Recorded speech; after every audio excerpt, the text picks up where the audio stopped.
Hmm.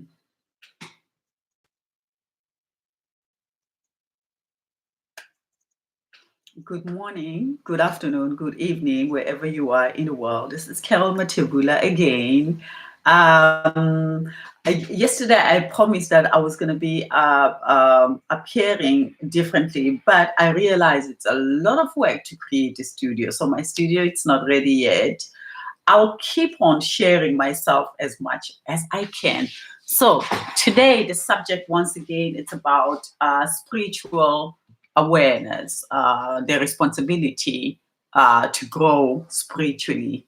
So the subject today is spiritual individual responsibility towards yourself and society. How important for us to be aware of our thoughts, things that we do, our dreams, and how much we judge each other. How much really the world it's still residing on all patterns and all striving for change, all wanting to succeed. But do we really even know what success is?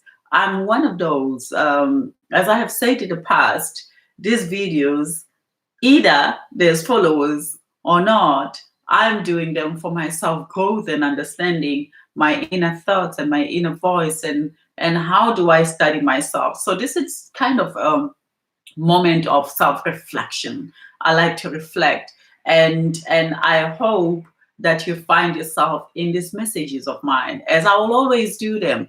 And I don't do them for any ego or whatsoever. I realize as I'm getting older that what you hold deeply to yourself, it's mainly something that you are supposed to share with the world. And if the world finds it or not, at least you're doing what your spirit guides you to do. So this is really my kind of responsibility as a visitor in this world, trying to share my thoughts and my understanding of this canvas that it's given to me, which is Carol's world. And when I say Carol's world, each and every one of us have the world that is given to us. Your world, it is your world. Even if people can try to define it, even if people can try to name it, even if people can sit around and talk about you and try to define you, who you are, they'll always fail because of the world. It's in your own hands. So this is me sharing my world and also trying to get the minds that are strong out there and saying, what is our responsibility towards ourselves? And over the years, as I have said, for me, I thought that my responsibility was to become knowledgeable and to have this was my dream as a little girl. My dream was, if I can be able to have a certain lifestyle, so that I can be able to help my husband financially, because if we are both financial, we will be strong together. And so I strive, of course, to reach to the heights of understanding financials. Because of this was so important to me, and I worked towards getting that. But also, as I've said in my past video, as you would look, I forgot some areas of my life, and the areas that I forgot the most was how scarred and vulnerable was I, how sad and that things that had happened in the past as a little girl. As you all know, that in Africa we've got this silly, really silly culture where we believe that we have to beat our kids. We have to hold our kids accountable by using violence and everything. That when I say this, I've spoken to so many people, and so this is where I say spiritual individual responsibility towards yourself and your society, because of our kids become the part of the social world that we're living in now. As an African child, I from the day one I breathe, they used to beat us up. Firstly, it's the hand, and the hand you can handle, As you're getting older, it moves away from the hand to the head. As it moves away from the head, suddenly it gets to your face. As you're still watching to your face, suddenly it becomes a boxing match where there's silly parents. And what I find, and I'm talking about this because these are the most important issues that I hold dearly. And this, it's also an essence towards spiritual responsibility towards society as a mother and as a father.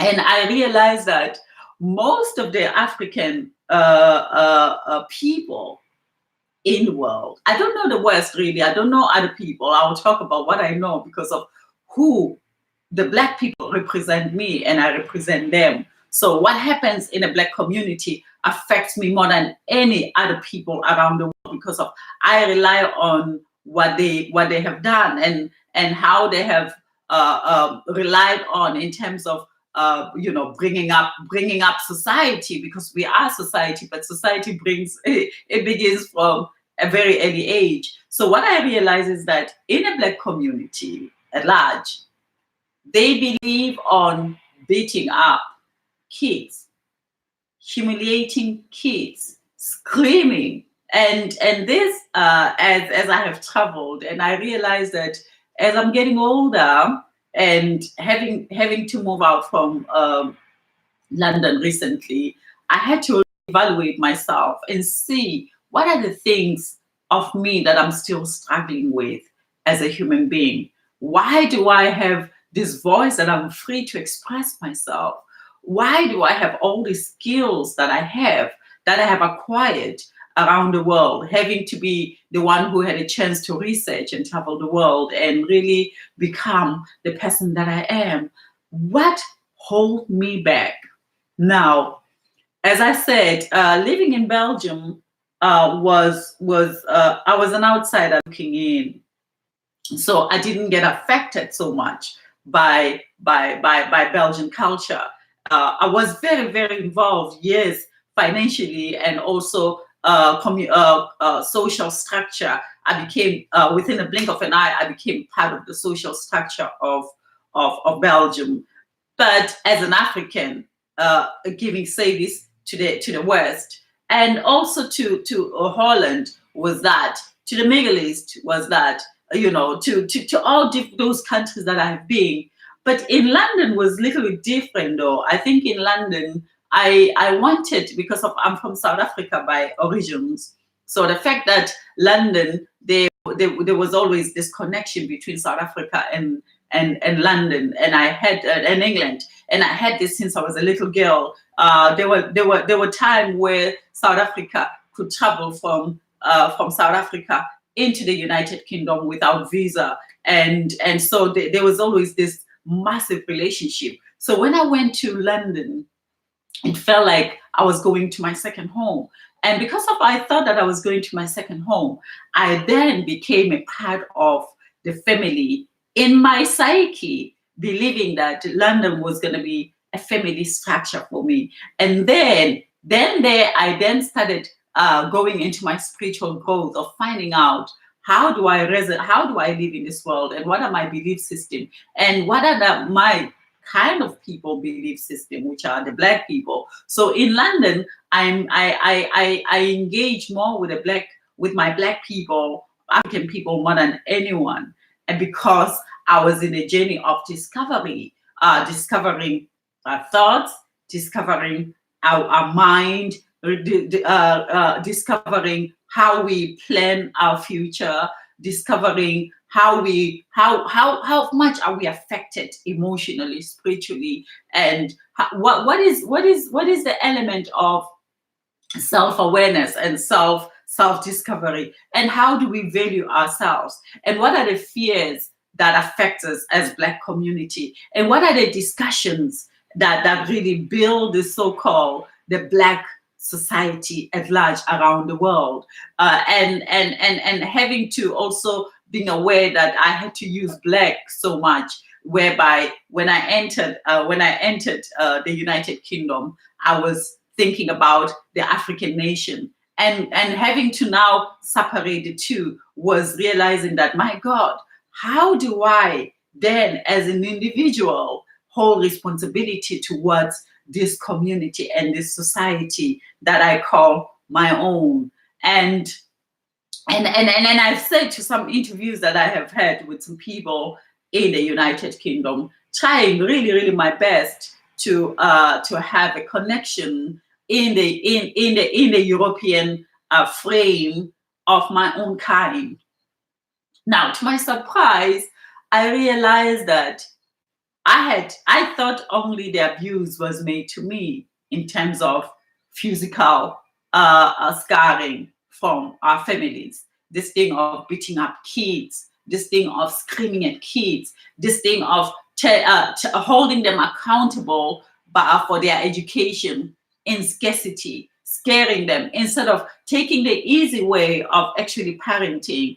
And what did I find out of that? And I find out that we are so much fragile as men and women in a Black community.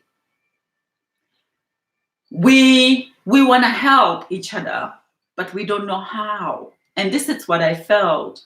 And even though you have your own knowledge that you cherish, that you think this knowledge can bring a little bit of change, who are you presenting that knowledge to? What are we dealing with as society? What are the things that our past stories of those elder people who brought us when we were vulnerable and when we were very fragile did upon us for us to be so protective? Because I find that we Black people, we are very protective over individualness. When we are together, yes, we can play the game as if we are all that singing the story, and we all choose subjects that we want to relate with. Some of us, we can choose to be Pan-Africanist, whereby we think that the story of us being scarred come from the slavery. That's another thing that we will talk about in the future. Some of us, we think that because of we are well educated, we are not in the same category as others. Where does all these measurements come from?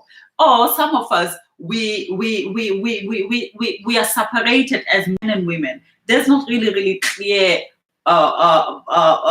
connection between Black woman and a Black man. And these are the issues that I have found in this short period of time, which is 6 years, that most of men, they look at women as a piece of meat that they want to have sex with, but there's no sense of responsibility into growing and understanding the soul that it's next to you. Who is this person really? How do I engage with this person so that I get to know the person instead of me only knowing the sexual side of women? So now the question is, as individuals, Black community, because remember, Vibrantly African YouTube, it's really based upon us as Black people. Me voicing my true identity to you guys and saying, these are my questions and these are my belief system. And so question number one, how violent are we to one another? How many of us are strong enough to talk about the humiliation that we went through in our own homes, through our mothers, because of our mothers were experiencing difficulties out there in the world, and they came in and violated us because of they didn't know how to deal with the pressures of the universe. Now, that's the question number one. How scarred are we by our own parents who didn't know how to take responsibility enough to protect us while they go through troubles? Question number two, is it the troubles of the world that we have embarked upon as Black people? Is it something that suddenly we are really addicted to and we're not even aware of?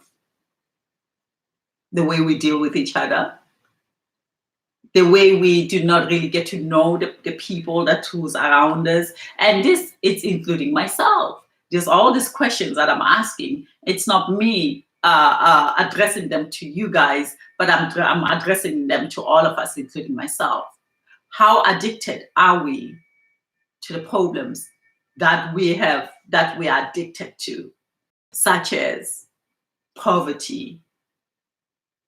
Is it poverty the only answer? Number two, believing that. So this is still on the question number two, though, but I'm just going to elaborate it so that we understand what do I mean. How much are we addicted to the problems that life presented us as Black people? Poverty, as I said. Number two would be, self-judgmental. Number three, not believing in anything that it's us. And because we don't believe in ourselves, how easy it is for us to believe to the next one who's like us. Does this has anything to do with white men, as we always do talk about?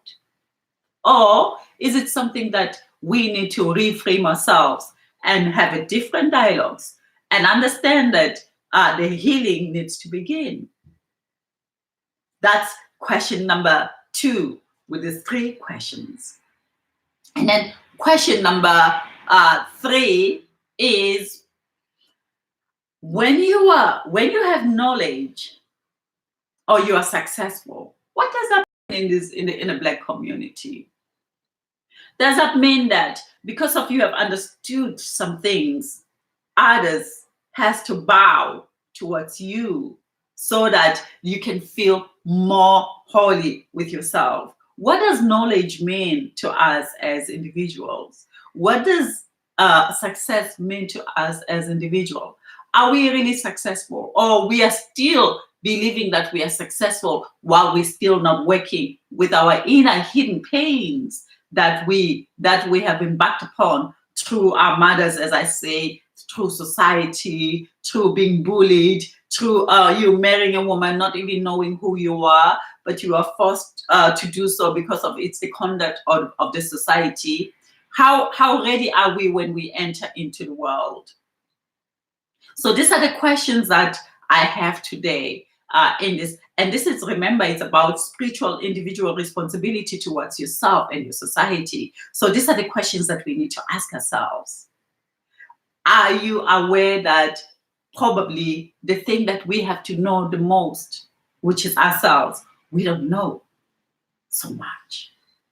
And ourselves collectively, not individually, because of individually we can hide very easily and play the game as if all is well, play the game as if all we're doing well. Now, when we go out there, we start struggling because of when we are truly secured and when we are truly aware of who we are, it's easier for us to nourish those around us. And if we are not, we just want to take. We want to abuse. We want to make other people feel like they're not good enough. We want to make other people feel as if they are not of a certain standard, high class. They have to represent a certain dressing. You hang around with them, but you do not want to introduce them to your friends because of you feel like they are not of your standard. What is this standard in the Black community? So there are lots of questions that you need to ask yourself as a human being for you to be able to create a clear society, especially in the Black community. I'm saying these things because of I don't know if I'm doing that myself, and I'm doing this question so that I can ask myself and find out who am I and how do I really implement myself in this world with the knowledges and all discoveries that I have acquired. But it's just really things that I have acquired. Without acquiring things, who am I? What is my essence? How do I value my next African brother and African sister? Deeply, deeply, deeply seated within me.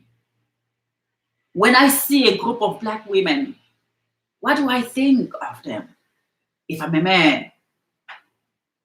When I see a group of men, Black men, as an African woman, what do I think of them? And now that I'm going to answer to my own way, This is a question. This one I'm going to answer because of in there you would find me as a Black woman, what I'm struggling with.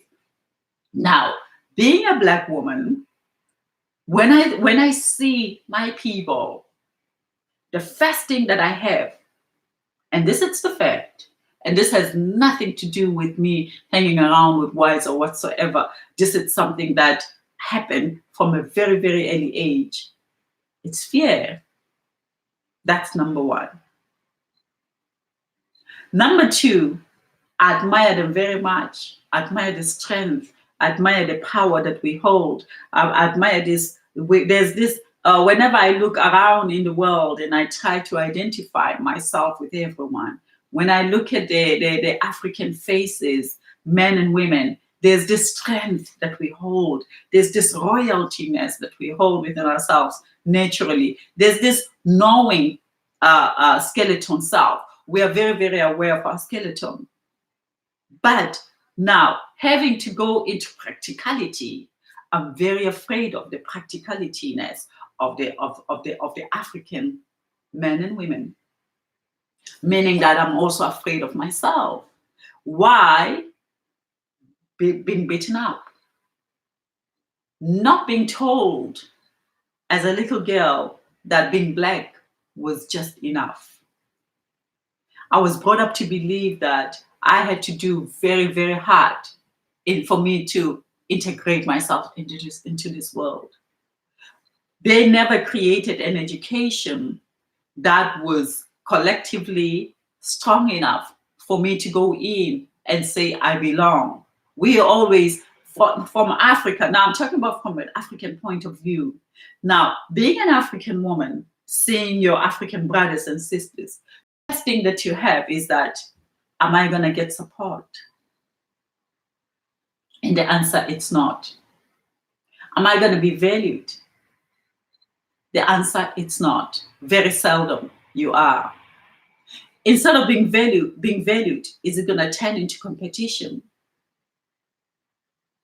Or is it going to be turned into me being questioned and questioned and questioned by a secret language, where you are looked at and you immediately they say you are not for us because of you hold a certain strength and capabilities and capacities. So these questions these spiritual questions that I have are for deeply secret questions that I have, because I'm telling you why I'm asking these questions. And when I say I'm afraid, don't take that wrong.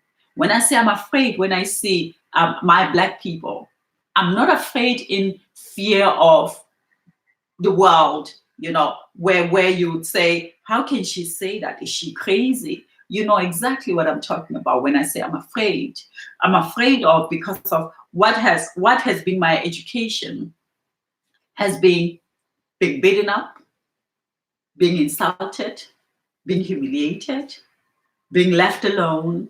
And when you need a sense of comfortability or a sense of, how do you say it? A sense of a place where you can feel like, you know what, this is a home, then I can be myself. Quickly, you are kicked out. So my story as a Black woman, why I say I'm afraid is that even today at the age of 48, I don't know a place where I could be and feel very safe as a Black woman in my Black community. I don't know if it's my own doing. Please share your comments, as this platform, it is me telling it as it is, and this is my responsibility towards myself, towards my society, to tell the people on how I feel as an African woman. I feel like I want to embrace knowledge. For example, I have created this thing called Vunkua. And Vunkua is one of the most amazing discoveries that I have invented myself, whereby on a daily, I look after myself healthy, on a health way, because of the learnings that I have taught myself. Now, I want to take this and take it to the Black community. It always fails in a Black community. But to the rest of other communities, it shines to the core. Now, that brings fear. Because in a Black community, we do not embrace enough, unless if we talk politics, unless if we speak divisions, unless if we speak education of high degrees and high doctorings and etc. Only then can a Black person listen. But that's not our education. That's a foreign to us. What is ours? Isn't that maybe high time that we really start promoting each other and loving one another for the core by really removing the fears that we have for each individual secretly? That's why when we get positions, everybody says the African leaders, there is a lot of corruptions in the African leaders. And I say, and then they say it's all about power, power, power. Now, everyone in an African community, in a Black community, fights to have power. But at least by having power, you feel like you belong, you feel like you have landed. Even though we know that there's a secret emotions that are killing us as a nation around the world. Wherever you go in the world, you always hear the story of only if Africans or Black people can unite, so can we be able to, we can reach the highest. But that is the most difficult thing to acquire. And for me, this past few months or few years has really proven that. And I've bitten. You know, when I left London, I was beaten up. I was ashamed. I felt humiliated. I felt humiliated by the experiences. Not anyone humiliated me really at all. It's just the research that I was doing because of me in London. And let's be very clear, me reciting in London, it was purely an experiment, a research towards my own kind. Because of, remember, the last time I understood about me, it was me being humiliated as a little girl and having to experience all these horrible things and beaten up and going to school with my eyes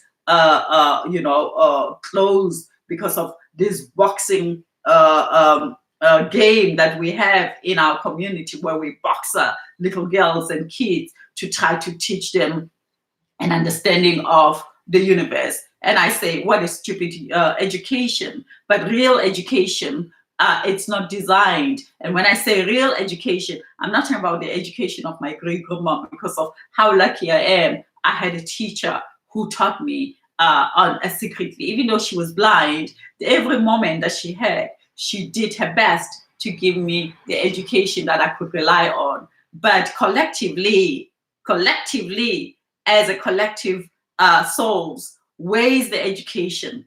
And you could be in London, you could be in the United Kingdom. You do not have education of your own as a black men and women. Even those who are multi-billionaires, they're shining, and then trying to make it hoo.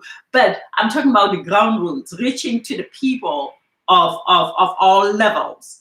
Because of levels, when levels are strengthened from those who are really sitting on Mother Nature, kissing the earth, they are brought into us kissing the air, because that's the only thing we have. We have the earth and we've got the air, and both of them has to engage together. But what we have done, we have humiliated the earth and thinking that when we're on sky, we are then have landed. And this guy ever floating on air, really not grounded, realizing that for us to be, we need to be grounded by looking at the ground roots.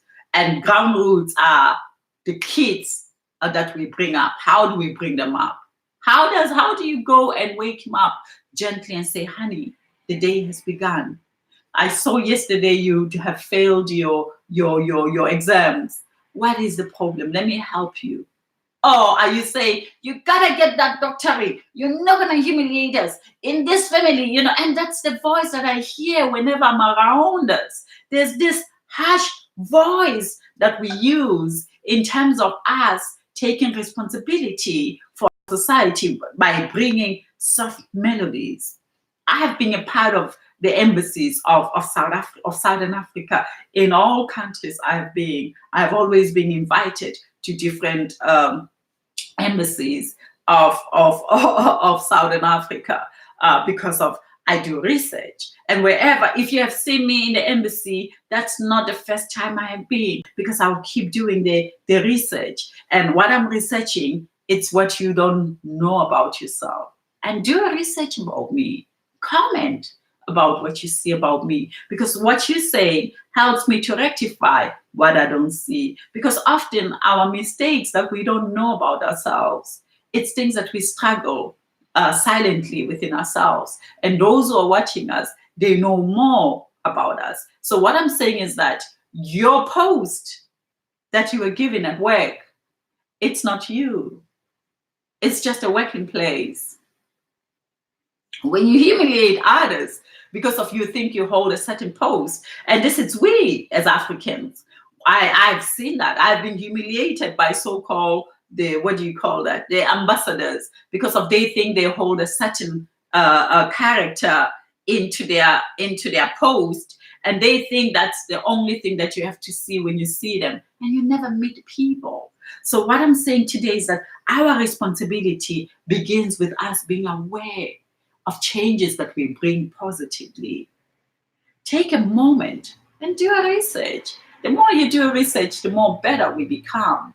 So today, this is my spiritual awareness, my spiritual responsibility towards myself and my society, by me telling these things that I find that they are dilemma, that I can't reach to my people as I would wish I could. For example, we know that there's a lot of problem in health in our community, not only in Africa. And this is what I want us to talk about, because we always talk about Africa being a third world, Africa being a shithole, Africa being a place that everybody wishes to go to, but everybody hates. Now, having to be around the world, I realize that, by God, aren't we all a bunch of people who really needs to grow up and realize that the problems of Africa, it's your problems. Because as a Black person, it doesn't matter where you come from. It does not matter where you were born. You are an obstacle to the world. The world looks at you as they need to serve you. They need to help you. Poor thing, you need to be helped.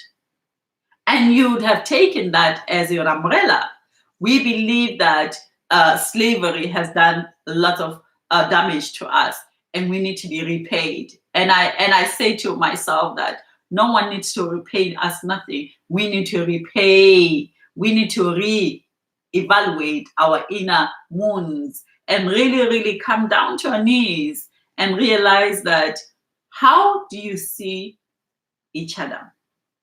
Are you comfortable enough to say, you know what, I'm afraid of you because I really don't know you so well. I know what the world has represented to me over and over and over and over again, that as a European Black, I struggle with the Black issues, but I'm better than in Africa. As an African, you think because of I'm born in Africa, I own the continent, I am better than those who came outside. So this betterness we need to really, really evaluate. So this is for me really talking about my spiritual encounters in life and really trying to take responsibility. So what is the ego and the spirit? What is the ego in this subject and our spirit? For me, the ego has been the fact that I have created something and I've got people phoning me from all walks of life. The ego has been, I have educated myself, so you can't tell me anything. That's my ego. And this ego, this past years, I have evaluating that. I have been evaluating that and trying to find out that, Carol, either you have created something or not. You have been scarred, and how much. And I had to speak about my scars. I had to go to radios and share all the things that has happened to me. And then I found new Carol caring, really talking about things that I was than things that I was doing. And at this moment, I'm still evaluating this ego and finding ways on how, as a Black woman, can I be a part of this universe humbly, humble, knowing that I know nothing, I'm still learning. And what I know, it's something that needs to be shared, and it needs to be shared in a humble way. Having to deal with the fear of my Black people. And in the past, I tried to have relationships. I realized that it is the most difficult thing because of I don't know if they are seeing me, this African man, or they are seeing, I don't know. I don't know. I'm still really trying to find out that who am I? Is that an ego or is that a spiritual struggle towards my own? And yes, I love my brothers to the core. Now, if I say to you, even a friend today, even just a single friend in my Black community, I don't know who I have as a friend. Uh, and and and you can ask yourself, what is Carol saying? This is what I'm saying. And what I want is comments for me to be helped because actually I'm going through struggles. And the struggles, are they ego? Or are they me as a vulnerable soul that came in this world as an African wanting to belong to some kind of people like mine, not judging me from the moment they see me. Oh, but I'm judging them probably from the moment I see them. So there's lots of questions within us that we need to question ourselves with. So is it the ego that we forget to connect with one another, and we hide into our little cocoons because of we're afraid, because of we're scared, and we take our positioning of work and our positioning of things that we have discovered on the outside as most important thing?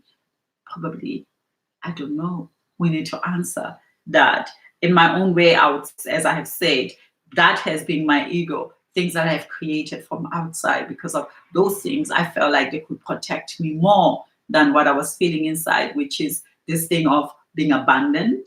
I felt abandoned, and I felt lost. I felt not understood. I felt like, where can I go when I need to be myself, when I need to celebrate, when I need to explain what has happened to me without me being judged? So, home, away from home, as a Black woman, I need at large. We talk about it. Let's unite. Let's become let's create this unification of where we can go in the world and become a part of the world. So the ego, as I said, what you have acquired, your education, your knowledge, the people you hang around with, the travels that you have done are just nothing really. What it's something, it's what has happened to you and how much have you dealt with that. And also being a South African, I know exactly what I'm talking about. There's been lots of things that has happened to me as a woman, from going from umzabalazo to itoying to fighting for the freedom from a very, very early age and acquiring freedom and quickly freedom disappearing. And once again, South Africa becoming a place of material world instead of the place of identity and finding home. When I went to South Africa in 2011, that's exactly what I felt. And then number two, huh, what happens through spiritual awakening? When you know that I have awakened, what does that mean? That's a question. For me, spiritual awakening, it's where you find yourself empty, with no things that you are attached with no voices of me. Spiritual awakening, it's when you wake up in the morning and you just close your eyes and meditate and connect with the higher forces that makes you to be who you are. Listening to the voices, the melodies of the unknown, as the world is full of beautiful things. We've got beautiful spirits, we have entities, we have our ancestors, we have so many, we have our guardians, those who guide us. And I think the moment of awakening is when you feel yourself that as you are speaking, you are really representing something that is bigger than you, which is your ancestors. And in these ancestors, who have you chosen as your ancestral to those who have passed? Because to those who have passed, not all of them would serve you, but some of them have served you to the core. Have you chosen them and gathered them together as your forces towards self-awareness? So my ancestors are very important to me. I've got few of them, got four of them that I've chosen, that I put around my home as my guardians. And then when I feel beaten up, I surrender and I run away.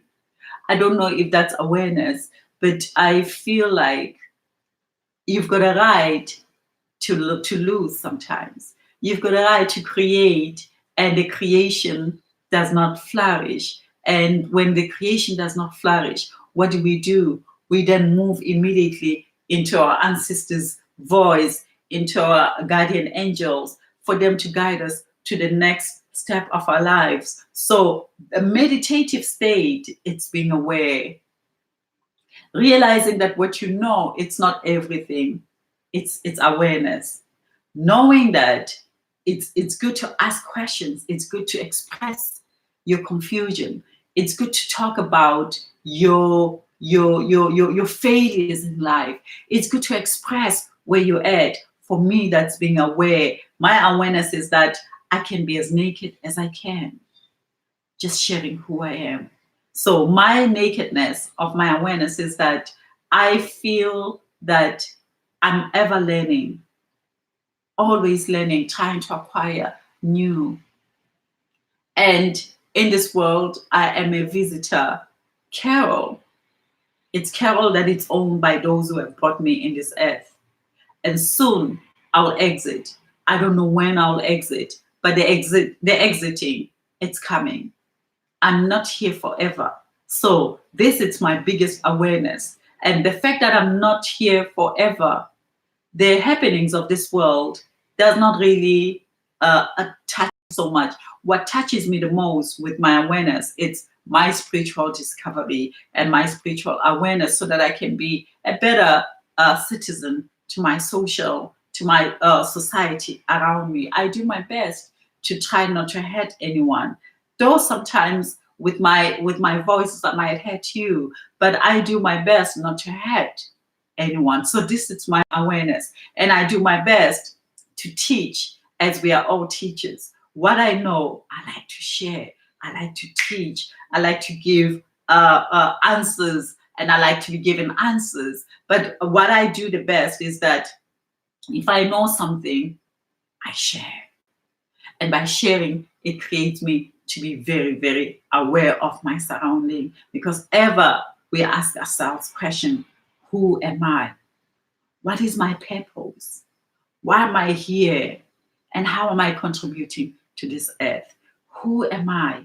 What is my purpose? Why am I here? And how am I contributing to this world at large? These are the things that runs me on a daily basis, to be aware of who I am. And you can tell me better of who I am. What I know is that sometimes I do mistakes, Sometimes I do well. Sometimes I don't even know because of if you look at it, the question that I had the other day is that how how accurate your thoughts are, because our thoughts ever change. They never stay the same. So you're the one who's watching me. You're my guide. I am your guide.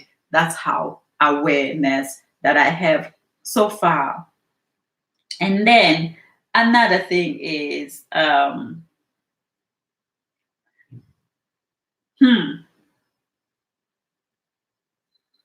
tendency to slow down and reflect.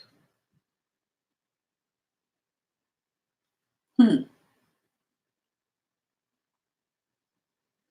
I think in my reflection of myself, because as I've said, I'm afraid of my own people because of things that has happened.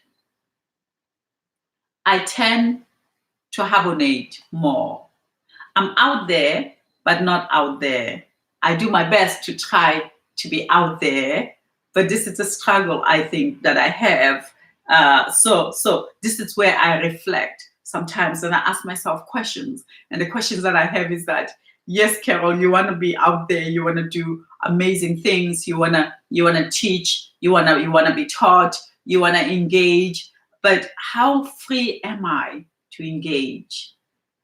And this, it's not only on my people. Yes, I think when I'm with other people of other nations, I feel a little bit more freer than when I'm with my own people, because I think my own people always reminds me of this, how do you say it, my own people makes me feel like I'm not good enough as I am. I need to be extra good. So I feel like I need to reflect and find out, where does that come from? Is it really my people, or is it the fear that I have for my people that has created this? Why don't I feel accepted by my own people? Because I feel like that. I really, really feel like that. Especially now that when I was in London, as it was a research, I came back and I realized that who was I close with in London? And I realized that Carol, you were not, as you were still reflecting towards things that has happened in the past. So to cut the story short, in this self-reflection, I wish that one day I can stand and feel like I have been a part of my Black community at large without any fear whatsoever. And these fears, as I said, it's fears that has been embedded to me since I was a little girl. And are they still running me? Probably yes. And am I allowing them to hold me back? The other thing is that no. Yes, I might be afraid. Yes, I'm trying to find a space in this world for me to belong. But I find that the fact that the doors are so closed, I keep trying my best to find a community where I could come in and say, finally, I have met my community. So this is my self-reflection on my own journey as a Black woman, as an African woman.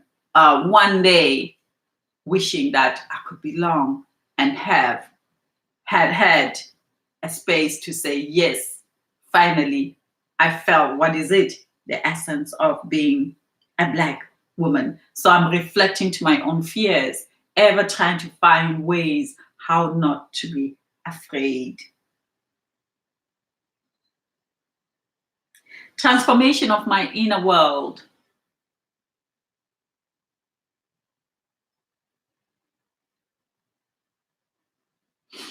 Hmm.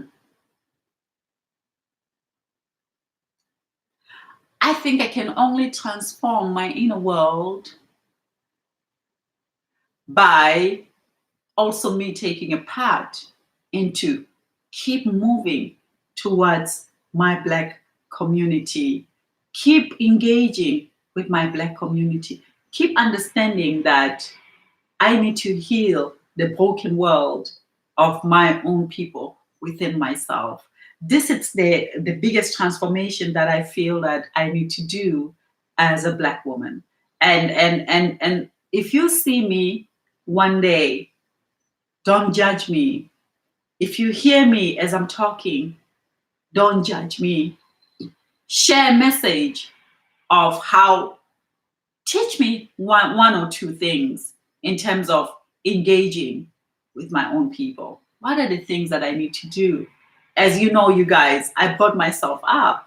My great grandmom died at the age of 14. So from 14, I had to self-rely on myself. So I'm not really taught so much about how to engage as well. I was never introduced into school. So these things of human connection and human togetherness, it's something that I learned along the way. So maybe I need to be taught about that. I think that's the biggest transformation for me, to have community or the elderly who have power to teach us about togetherness and how to engage and how to be. I've never been introduced to my people fully. And I think this is transformation of my inner world that I need to work upon.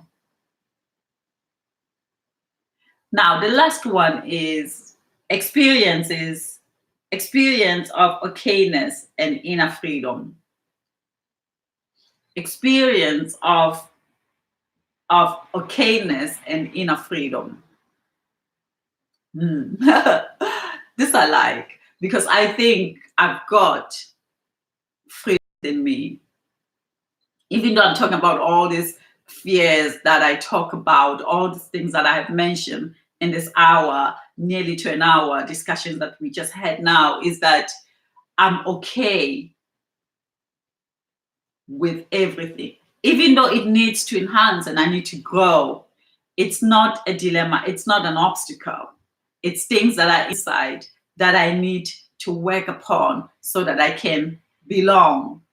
But at this present moment, okayness, it's something that keeps me going, because I'm not angry. I'm not angry. And I truly believe that there's a lot ahead of us as Black people that we have not discovered yet about ourselves. Unless if we deal with these issues that I have just shared about myself, then the dawn we will see. Because of, remember, we've got a right to be in this planet as everyone. And that's what my okayness is. I know that as a Black woman, I've got a right to be in this world. No one of other nations can make me feel like I don't belong here.